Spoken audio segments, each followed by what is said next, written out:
এইকেইদিন আপোনালোকক ড্ৰেছিং কৰাখিনি কেনেকৈ কৰিছোঁ কি কৰিছোঁ দেখাই আছিলোঁ। আজি 7 নম্বৰ দিন, যোৱা 5 তাৰিখে হৈছিলে মোৰ ঘটনাটো আৰু আজি 11 তাৰিখ। কিছুমান অসুবিধা যোনখিনি মোৰ হৈছে সেইখিনি মই ভাবিছোঁ আপোনালোকৰ লগত অকণমান শ্বেয়াৰ কৰোঁ। সেইকাৰণে অকণমান ভাবিলোঁ কথা পাতোঁ। তো এইখিনিতো আপোনালোকে বাৰু দেখিয়ে আছে এইকেইদিন। তো মোৰ অসুবিধাটো এতিয়া এইটো হৈছে যে কাপোৰ কানি ভালকৈ পিন্ধিব পৰা নাই, সেইটো কাৰণে মোৰ বাহিৰলৈও ওলাব পৰা নাই। আৰু তাৰ লগতে আজি আটাইতকৈ ডাঙৰ প্ৰব্লেমটো হৈছে যে আজি দীপ ঘৰত নাই, যাবলগীয়া হ'ল এটা বিজনেছ টুৰত। অলৰেডি সি এটা কেঞ্চেলেই কৰিছিলে, সেইকাৰণে এইবাৰটোতো যাব লাগিবই। তো সেইকাৰণে সি গ'ল আৰু এইকেইদিন যিহেতুকে মোক ভাত পানী বনাবলৈ জুইৰ ওচৰৰ পৰা অকণমান আঁতৰত থাকিবলৈ দিছিলে, সেইকাৰণে ভাত পানী দীপেই বনাই আছিলে।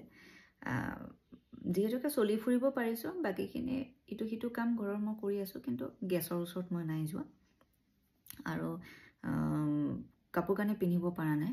সেইটো কাৰণে আজি দীপ নোহোৱাত মোৰ অসুবিধাখিনি এইটো হৈছে যে নিকিক মই স্কুল অনা নিয়া কৰিব নোৱাৰোঁ কাৰণে নিকিৰ স্কুল ক্ষতি হৈছে আৰু তাৰ লগতে ভাত বনাবৰ কাৰণে অসুবিধা হৈছে। সেইটো কাৰণে দীপে কালি ৰাতিয়ে দাইল অকণমান বেছিকৈ বনাই থৈ গৈছিলে। আজি দুপৰীয়া সেইখিনি দাইল দি আমাৰ চলি গ'ল আৰু ভাতটো মই ইলেক্ট্ৰিক ৰাইচ কুকাৰতে ভাতটো মই বহাই দিলোঁ। এতিয়া ৰাতি বৌ আহিছিলে, আমাৰ ওপৰতে যে বৌ থাকে, বৌ আহিছিলে। বৌয়ে ৰাতি আহি পেলাই যেনিবা পনীৰৰ তৰকাৰী অকণমান দি থৈ গ'ল। তো নিকিক ধুনীয়াকৈ মই খুৱাব পাৰিলোঁ। খালি পনীৰটো মই এভইড কৰিছোঁ, কাৰণ কিছুমানে মোক কৈছে যে বগা বস্তু খাব নালাগে। বগা বস্তু বুলি ক'লে তাতে গাখীৰৰ লগত মোৰ হিচাপত গাখীৰ দি বনোৱা গোটেইখিনি বস্তুৱেই পৰে আৰু তাৰ লগতে কণী খাব নালাগে বুলি কৈছে। কিছুমানে কৈছে মাটি দাইল খাব নালাগে। তো যোনখিনি যাৰ পৰা যেনেকৈ শুনিছোঁ সেইখিনি নাখাই থাকিবলৈ চেষ্টা কৰিছোঁ। আৰু তাৰ লগতে সোনকালে শুকাবৰ কাৰণেতো ডক্টৰৰ ট্ৰিটমেণ্ট চলিয়ে আছে। তাৰ লগতে মই কলডিল খাবলৈ কৈছিলে কোনোবাই, দীপে কলডিল আনি বনাই খোৱালে। ভেদাইলতা খাব কৈছিলে, খালোঁ। সেইখিনি এতিয়ালৈকে কৰিছোঁ। বাকী আজি মূৰটো ধুবলগীয়া আছিলে, যিহেতুকে মোৰ পিৰিয়ডছ হৈছিলে আজি 3 দিন। এনেকৈ অকলে ছিংগল ফেমিলি থাকোঁ কাৰণে সকলোখিনি নিয়মটো মানিব পৰা নাযায়, কিন্তু যিমানখিনি পাৰোঁ অকণমান মানিবৰ কাৰণে চেষ্টা কৰোঁ। যিহেতুকে ঘৰৰ পৰা সৰুৰ পৰাই আমি ঘৰত অলপ নিয়ম মানি চলিছোঁ, সেইকাৰণে আজি মূৰ গা ধুবৰ কাৰণে মূৰ ধুবৰ কাৰণে অকণমান অসুবিধা হৈছিলে। যিহেতুকে ডক্টৰে পানী বা চাবোন লগাবৰ কাৰণে মানা কৰিছিলে। এইকেইদিন মই গা ধুওঁতে মই অকল তলৰ অংশখিনিতে মগেদি পানী ঢালিছিলোঁ, ওপৰখিনি মই মুচি দিছিলোঁ। আৰু তাৰ লগতে এইখিনিতো ড্ৰেছিংটো সদায় চলিয়ে আছে। আজি মই ড্ৰেছিং কৰাটো আৰু আপোনালোকক নেদেখালোঁ, ড্ৰেছিং কৰিলোঁ, মলম লগালোঁ। মোৰ এনেকুৱা লাগিছে যোনটো চিলভাৰ এক্স বুলি যোনটো অইনমেণ্ট দিছিলে সেইটোৱে বেছি কামত দিয়ে। তাৰ লগতে আৰু এটা স্প্ৰেও দিছিলে, আপোনালোকক চাগে ইয়াৰ আগৰ ভিডিঅ'টোত মই চাগে যোৱাকালিৰ ভিডিঅ'টোত আপোনালোকক মই দেখাইছোঁ। মোৰ এনেকুৱা লাগিছে স্প্ৰেটোতকৈ অইনমেণ্টটোৱে বেছি সোনকালে কামত দিয়ে। মোৰ মানে যিমান ডাঙৰ মোৰ এক্সিডেণ্টটো হৈছিলে সেই তুলনাত মোৰ ইঞ্জুৰিটো অকণমান কমেই আপোনালোকে দেখিবলৈ পাইছে। চবতকৈ ডাঙৰ কথাটো হ'ল যে চবকে অনুৰোধ কৰোঁ, বাৰ্নলটা বা চিলভাৰ এক্স মেডিচিনটো কথা বাৰু মই আগতে জনা নাছিলোঁ। যদি জানিলোহেঁতেন যে সেইটো বেছি ভাল, তেতিয়াহ'লে নিশ্চয় সেইটোৱে মই মোৰ কিটচেনত ৰাখিলোহেঁতেন। আমি যিহেতুকে পাকঘৰত কাম কৰি থাকোঁতে আমাৰ সদায় ইটো সিটো অকণমান হাতখন ইফালে সিফালে জ্বলে, নহয় জানো? সকলোৰে চাগে হয় সেইটো। তো সেইটো কাৰণে বাৰ্নল বা চিলভাৰ এক্স ধৰণৰ এটা অইনমেণ্ট ৰাখিব। তাৰ লগতে বেণ্ডেড, কটন বা ডেটল এনেকুৱা কিছুমান ফাৰ্ষ্ট এড সদায় ঘৰত ৰাখিব। মই একচুৱেলি বহুত বেছি সতৰ্ক মানুহজনী, তাৰ পিছতো মোৰ লগত এনেকুৱা এটা হোৱাটো সঁচাকৈ আচৰিত। মানুহৰ দিন বেয়া হ'লে ঘৰৰ ভিতৰতে মানুহ মৰি যায় বুলি কয় নহয়, চ' তেনেকুৱাই আচলতে কথাটো। প্ৰেছাৰ কুকাৰটো লৈ পেলাই মই বহুত বেছি সতৰ্ক। প্ৰেছাৰ কুকাৰৰ যোনটো ঢাকনখনত যোনখিনি হোল থাকে, হোলখিনি সদায় মই কমপ্লিটলি ক্লিন কৰিহে মই সদায় কুকাৰত বস্তু বহাওঁ। মই সদায় ধূপকাঠি দি খুচি ফুৱাই সেইখিনি ক্লিন কৰোঁ। মই বহুতকে দেখোঁ যে ভালকৈ প্ৰেছাৰ কুকাৰটো যত্নকৈ নোধোৱে বা ফুটাবিলাক ক্লিন নকৰাকৈ বহাই দিয়ে। বহুত ডাঙৰ ঘটনা কিন্তু হয় তেনেকৈ। সেইকাৰণে তেনেকুৱা নকৰিব, সদায় সেইটোত মন দিব। আৰু তাৰ লগতে বাৰ্নল বা চিলভাৰেক্স ধৰণৰ মলম ৰাখিব পাকঘৰত যিহেতুকে মোৰ তাত আছিলে কাৰণে চাগে মোৰ বস্তুখিনি ইমানতে ৰৈ গ'ল কিন্তু যেনেকুৱাকৈ মোৰ গালে দালিখিনি পৰিছিলে ইয়াতকৈ আৰু বহুত ডাঙৰে কিবা হ'লহেঁতেন লগে লগে অইনমেণ্টটো আছিলে কাৰণে লগে লগে বৰফ দি পেলাই অইনমেণ্টটো লগাই দিয়াৰ কাৰণে মেবি ইমানতে ৰ'ল কিন্তু এইখিনিতেই মই বহুত বেছি কষ্ট পাইছোঁ সেইটো কাৰণে এইকেইদিন বাৰে বাৰে মনলৈ আহিছে যোনসকল মানুহৰ গোটেই গা পুৰে তেনেকুৱা বাৰ্ণ কেছ হয় যোনসকল মানুহৰ এচিড এটাকৰ কেছ হয় তেওঁলোকৰ চাগে কেনেকুৱা ধৰণৰ এটা অৱস্থা হয় কাৰণ এইখিনি পেইনেই মোৰ কাৰণে বহুত কষ্টকৰ হৈছে তো সেইকাৰণে সকলো সতৰ্ক থাকক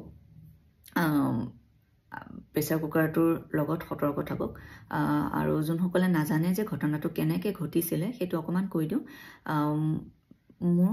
মই সদায় কুকাৰটো যেতিয়া লৰালৰিকৈ মানে কিচেনতে থাকি যেতিয়া কাম কৰি থাকোঁ তেতিয়া মই সদায় কুকাৰটো দাইলটো বহাই পেলাই তেল মাৰিবলৈ মই যদি গোটেই হুইচেলটো নোযোৱালৈকে তেল মাৰিবৰ কাৰণে ৰ'ব নোৱাৰোঁ তেতিয়াহ'লে মই সদায় বেচিনত কুকাৰটো দি টেপটো খুলি পেলাই তাৰপিছত মই ঢাকনখন খোলোঁ কিন্তু কেতিয়াবা এনেকুৱা হয় যে আমি দাইলটো বহাই অকণমান সময় ৰ'ম বা কিচেনৰ বাহিৰত আমাৰ কাম আছে কৰিম তাৰপিছত যেতিয়া ঠাণ্ডা হ'ব আহি পেলাই আমি তেল মাৰিম সেইটো এটা আনাডাৰ কেছ তো মোৰ কি হ'ল সেইদিনাখন মোৰ গাটো তাৰ 3 দিনমান আগৰ পৰা গাটো অকণমান বেয়া আছিলে অলপ গেষ্ট্ৰিক ফৰ্ম হৈ আছিলে আৰু 5 তাৰিখৰ দিনাখন দীপ ঘৰত নাছিলে 4 তাৰিখৰ দিনাখন ভাইটি আহি পাইছিলে সি ফুৰিবলৈ গৈছিলে চ' আহি সি আমাৰ তাত ৰাতি পাইছিলেহি 4 তাৰিখে সি আহি পাইছিলে 5 তাৰিখে সি আছিলে মোৰ গাটো বেয়াই আছিলে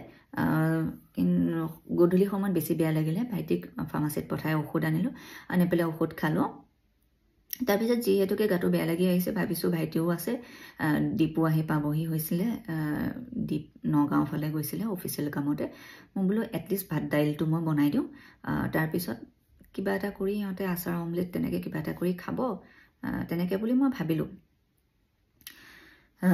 ভাবি পেলাই 9টা বাজি গ'ল তাৰপিছত মই দাইলটো বহাবলৈ গ'লোঁ দাইলটো বহাই মই আহি পেলাই বিচনাখনত বাগৰি ভাইটিক ক'লোঁ যে যেতিয়া চিটিটো মাৰিব অফ কৰি দিবি সিও তেনেকৈ চিটিটো মাৰোঁতে অফ কৰি থ'লে মই বিচনাখনতে বাগৰি আছিলোঁ তাৰপিছতে দীপ আহি পালে প্ৰায় চাগে 9:20-25 মান হৈছে দীপ আহি পালে তেতিয়া মই ভাবিলোঁ দীপো আহি পালে দেৰি হৈছে ভোকতো আহিব পাৰে সোনকালে দাইলটো মই তেল মাৰি ভাতটো এটলিষ্ট বহাই থৈ আহোঁ তেনেকৈ মই খৰখেদাকৈ গ'লোঁ বিচনাৰ পৰা উঠি আৰু মোৰ টাইম কেলকুলেশ্যনটো অকণমান মেবি খেলি মেলি সেইদিনাখন হ'ব পাৰে যিহেতুকে মই নিজে গেছটো অফ কৰি থৈ অহা নাছিলোঁ মোৰ এনেকুৱা লাগিলে যে যথেষ্টখিনি সময় হৈছে তো গেছটো গ'ল দাইলৰ কুকাৰটো গেছটো গ'ল এনেকৈ মই ভাবিছোঁ আৰু গেছটো থাকিলে যেনেকৈ হুইচেলটোৱে চিয়াই থাকে তেনেকৈও থকা নাছিলে তাৰপিছত মই ঢাকনখন খুলিবলৈ ল'লোঁ ঢাকনখন যেতিয়া মই খুলিছোঁ সদায় মোক দাইল বহা কুকাৰটো সৰু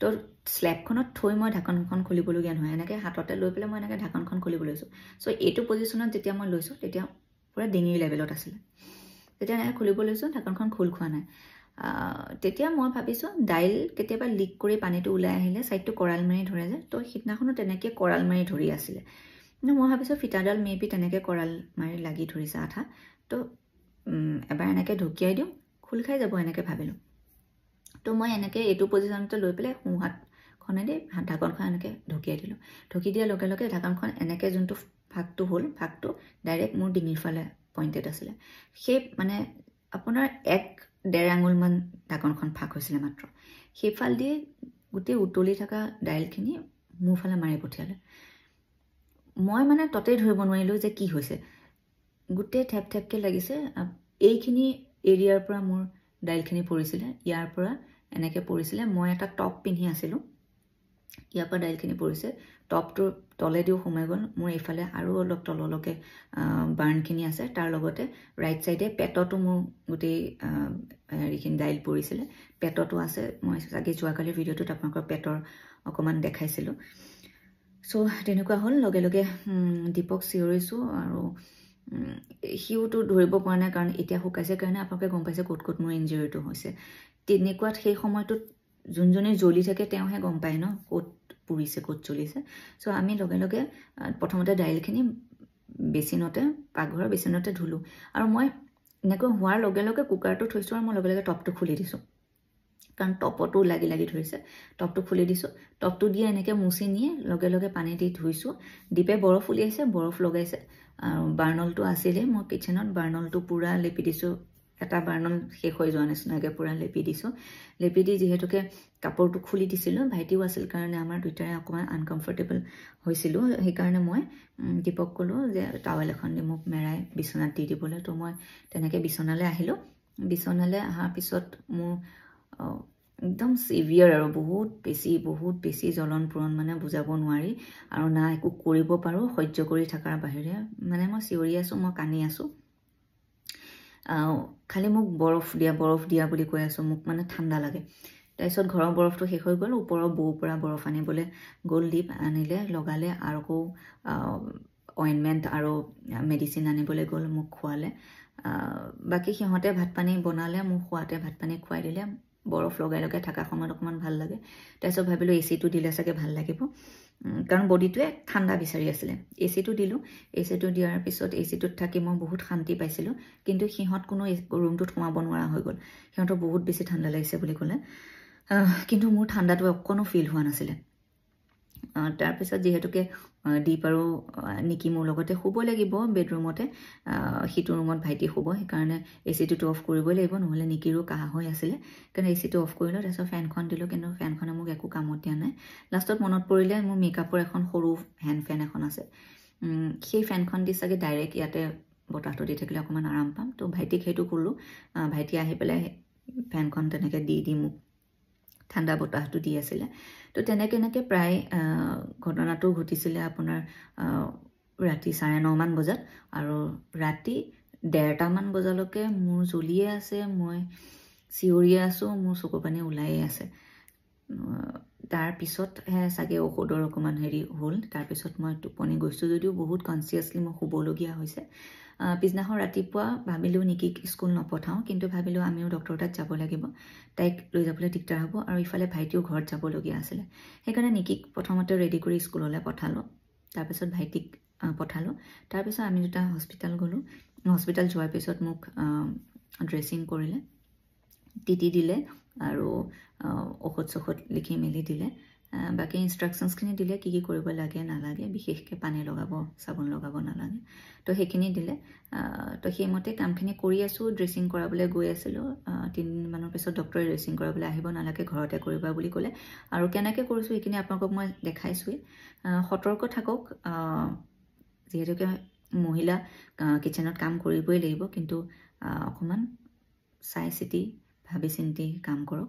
আৰু তাৰ লগতে কিবা এটা এক্সিডেণ্ট হ'লে যোগাৰটো যাতে আপোনাৰ তাত থাকে, যেনেকৈ মই আপোনাক ক'লোঁ, ফাৰ্ষ্ট এইড বক্সটো ৰাখিব ঘৰত সদায়। আৰু তাৰ লগতে কিচেনত চিলভাৰেক্স নহ'লে বাৰ্ণলৰ নিচিনা কিছুমান অইনমেণ্ট ৰখাটো খুবেই প্ৰয়োজন। লগে লগে মই অইনমেণ্টটো সানিবলৈ পালোঁ কাৰণে মেবি মোৰ ইমানতে ৰৈ গ'ল, নহ'লেতো গোটেই ডিঙিটোৱে চাগে উঠি গ'লহেঁতেন নহ'লে। তেতিয়াহ'লে আজি ইয়াতে মই বিদায় ল'লোঁ, আৰু নেক্সট আপডেট আপোনালোকক দিম। এইখিনি শুকাব লাগিব। আপোনালোকে যদি জানে কি কৰিব লাগে কি কৰিব নালাগে, প্লিজ মোক সহায় কৰক, কাৰণ জানিবলৈ খুব মন গৈছে। কাৰণ কিহৰ কাৰণে এইখিনি আমাৰ মাইকী মানুহৰ দেখি থকা এটা অংশ। তো এইখিনি যদি মোৰ গোটেই দাগখিনি ৰৈ যায়, কনফিডেন্স লেভেলৰ অৱস্থা বেয়া হৈ যাব। তো সেইটো কাৰণে যদি কোনোবাই জানে দাগ নাথাকিবৰ কাৰণে কি কৰিব লাগে, সোনকালে শুকাবৰ কাৰণে কি কৰিব লাগে, তেতিয়াহ'লে মোক জনালে মই ভাল পাম। আৰু এইখিনি আৰু শুকাব, তাৰপিছত ছাল এৰিব, সেইখিনি মই আপোনালোকক আপডেট দিবৰ কাৰণে নিশ্চয় চেষ্টা কৰিম, যাতে বেলেগ কাৰোবাৰ অকণমান সহায় হয়। তেতিয়াহ'লে আজিলৈ আহিলোঁ।